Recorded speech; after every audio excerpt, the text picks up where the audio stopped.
in today's video, I'm going to be showing you how to fill in your brows with one product. So instead of using multiple products, which can also be done if you're looking for an overly structured brow, in this video you're going to learn how to do it with Anastasia Beverly Hills Duo Powder and the Anastasia Beverly Hills Brush.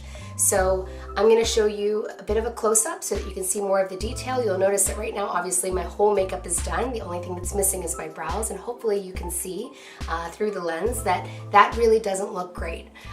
Filling in your brows is crucial. It really helps to frame your eyes and keep your eyes the focal point. So you'll notice because I have quite a bit of makeup on, I'm contoured, I'm highlighted, I've got lashes on, my brows tend to regress because they're not currently filled in. So brows are super important. I'm excited to teach you how to do this. So all right, I will jump into it, and if you have any questions, feel free to comment. Don't forget to subscribe and to ding the bell, notification bell, because that's what will let you know when the next video comes up. And please do follow us on IG at Ariel Lewis LLC.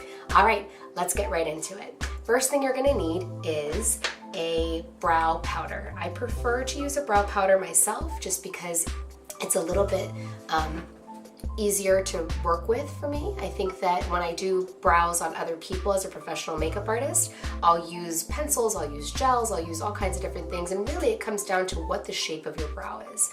I have a PDF that kind of breaks down for you based off of your brow shape what type of product you should be using, because for some people a wand is better. They're the lucky ones that have like nice full brows with, you know, no need for microblading, or they have tails that are attached. They can get away with just quick swoops of the brow gel that comes in a wand.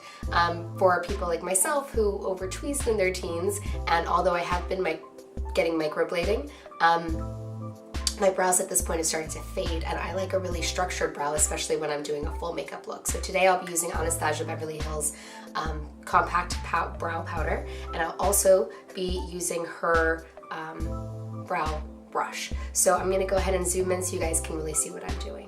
Alright, so hopefully you guys can see me nice and closely now. I'm going to be using my Anastasia Beverly Hills Duo and the Anastasia Beverly Hills brush. So for step one, you want to pick the right brow color for yourself. I'm using Anastasia Beverly Hills. It comes in a duo of two colors. There's a darker color and a lighter color. I like to use her same Anastasia Beverly Hills brow brush. I'm going to go back and forth between the two colors, always ending on the lightest color. And I'm just going to start at the back end of my brow.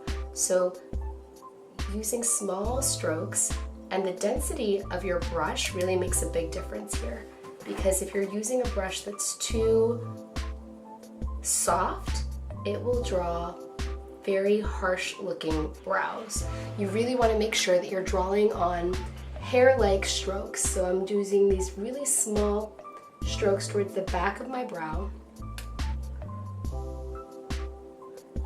And you'll notice I started with just the back end first. I did not do anything towards the front yet. So I'm keep going back and forth in between these two colors, and I'm just structuring kind of the shape of my brow to start. From there, I'm gonna start working towards the front of the brows. And now I'm gonna start working towards this front part. Using the spoolie and shifting my brow to the side.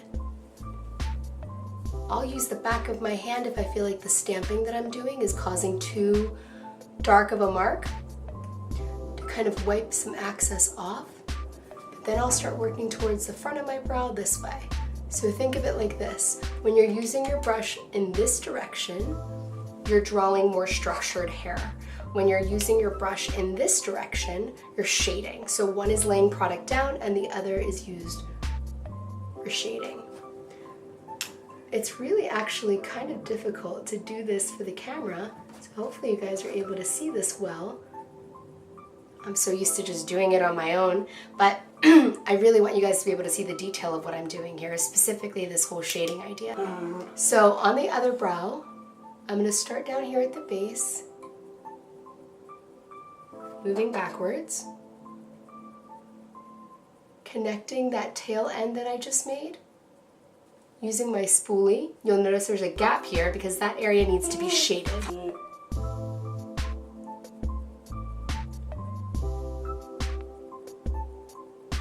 And just start shading it backwards. You'll see that now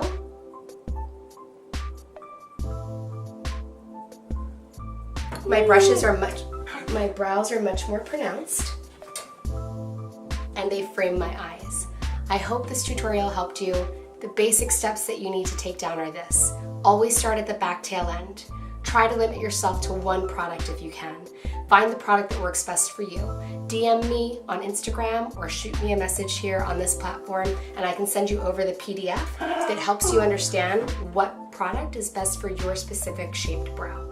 So the second part I hope you took away from this was when using a brush to lay down the product, you're using strokes this way, but when you're shading, you're shifting the brush and using it this way, flipping it to the other side to shade over here, and then just following that natural growth progression of your brows. That ombre brow is really pretty, and if you like to do that, that's awesome. This is not a tutorial for that. This is a tutorial for the most natural looking brows that you could possibly have. So I hope you enjoyed it, and I hope Milo wasn't too distracting for you.